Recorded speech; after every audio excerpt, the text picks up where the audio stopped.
Welcome to The Explainer. I am absolutely thrilled to be your guide today as we unpack a truly fascinating narrative. Today, we're looking at one of the most dramatic and honestly historically significant accounts found in the Sahih Muslim Hadith. We're talking about the story of Tamim ad-Dari. We're going to break down this incredible account, and it's really structured around a journey of survival, deep mystery, and profound eschatology. So, what exactly happens when 30 shipwrecked sailors discover the most feared figure in Islamic history, just chained in a forgotten monastery? I mean, it literally reads like a survival thriller, doesn't it? But as we'll see from the source text, this harrowing maritime journey quickly evolves into a very serious theological warning. We're going to impartially look at exactly what the text says happened on that island. Okay, let's dive into this. Part 1, Lost at Sea. We're going to begin our chronological narrative with a sudden, violent storm right out in the Mediterranean. The text actually tells us that these 30 men were sailors from the Bani Lacham and Bani Judam tribes sailing out from Palestine. And just look at this descent. Day 1, the storm hits. The source describes these absolute mountains of water tossing the ship like a leaf. You've got sailors gripping the mast with white knuckles, screaming as waves rose taller than the ship itself. Day after day, week after week, they're pushed further and further out. By day 15, the food is completely gone. By day 20, the water turns sour. The men actually begin to hallucinate from thirst, hearing voices in the wind. It isn't until day 30 that a man with cracked, bleeding lips finally spots land rising from the mist. The source tells us then these waves took them near the land, within the ocean, an island. These exhausted men didn't even have the energy to drop anchor properly. Right at sunset, they piled into these small side boats, paddled ashore, and literally collapsed on the beach. The text notes some were crying, some were laughing, and others were just kissing the sand, thanking God they were alive. But, their relief was incredibly short-lived. Which brings us to part 2, the island and the beast. Because when the sailors finally explore this island, they start to realize something is unnervingly wrong. It is completely, just unnervingly quiet. Literally nothing but the sound of their own heavy breathing. Every step feels wrong, kind of like they're being watched from the shadows. And then they see it. Now, what's really interesting about this is how the source illustrates this mysterious creature that calls itself Al-Jassasa. It's described as a beast entirely covered in hair so thick and flowing that the men literally couldn't distinguish its face from its back. It just stands there, massive and unmoving in the forest. And then the creature speaks to them. It has this strange, deep, hollow voice, neither fully male nor female, and it says, "I shall not give you any news, nor do I want any of your news, but go to the furthest village." The sailors, and particularly Tamim ad-Dari, were absolutely terrified. The text explicitly says they feared this strange entity might actually be a devil. But, driven by sheer desperation for answers and just basic survival, they obey the creature's directions. They move quickly through the dense forest until they reach this crumbling ancient monastery. Let's step inside. Part 3, the chained prisoner. The men cross the threshold into the dark, freezing silence of the monastery. And inside, waiting for them, well, they find the source text's most terrifying figure. The Sahih Muslim Hadith gives us a highly specific, almost visceral physical description of this prisoner. They find a massive, incredibly muscular man. The text actually says he was the biggest person they had ever seen in their lives, but he is entirely immobilized. His hands are bound tightly to his neck, and these heavy iron shackles lock his legs together, all the way from the knees down to his ankles. And to make it even more intense, these massive chains are bolted directly into the solid stone floor. He cannot move. But his eyes, the text says, burn like coals. Now, the absolutely crucial point is what this prisoner asks them. The source details this really odd, rapid-fire geographic interrogation. The chained man demands to know the status of 3 very specific locations. First, the spring of Zugar. Is there water? The men answer yes, there's an abundance of water.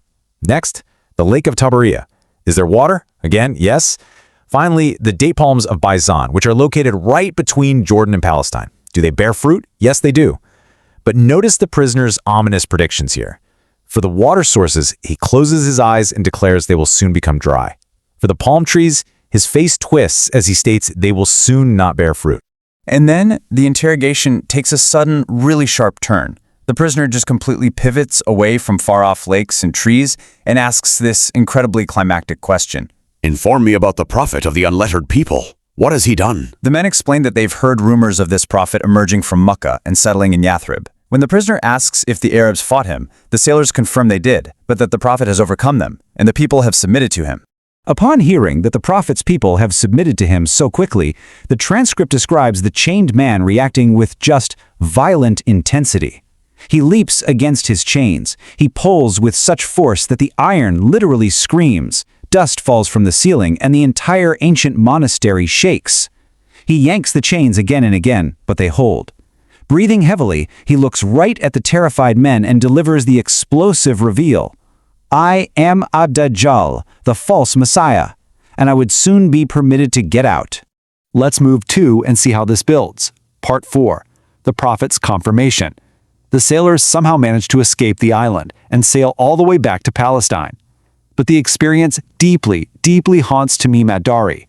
Those eyes, the voice, the chains. He just has to know if it was real. And it's this burning question that drives him to investigate the prophet in Arabia and ultimately convert to Islam. So Tamim travels all the way to Medina to recount this horrifying 30-day survival story directly to the Prophet Muhammad. And the source paints a really vivid picture of what happens next. You have a packed mosque in Medina, rows and rows filled with men and women. The prophet is sitting on the pulpit, smiling. He actually instructs the congregation to remain in their places after prayer. He tells them, look, I haven't detained you for an exhortation or a warning, but specifically to share Tamim's remarkable, first-hand eyewitness account. And the reason he shares this is absolutely fascinating. He tells the crowd, he told me something which agrees with what I was telling you about the Dajjal. The prophet publicly validates the sailor's story because it perfectly corroborates the exact eschatological warnings he had already been giving to the people in Mecca and Medina.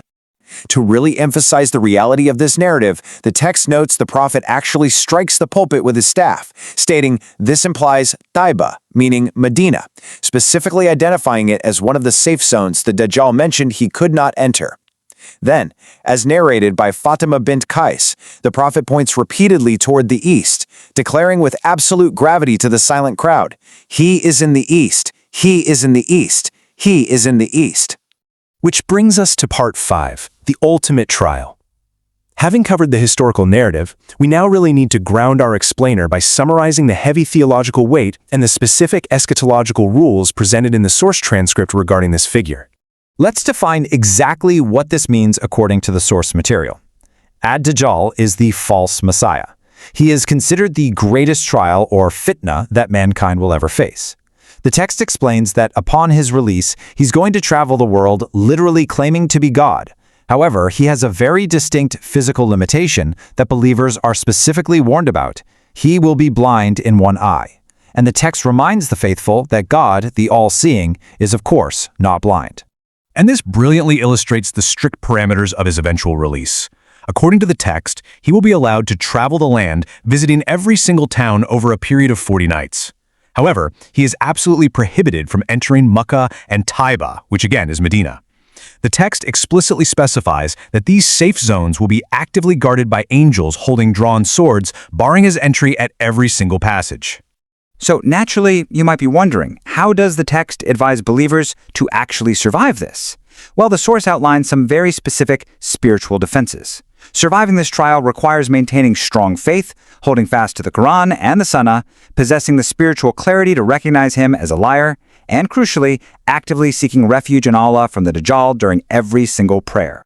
To conclude our theological breakdown here, the transcript provides a profound Quranic reassurance for those facing this ultimate deception.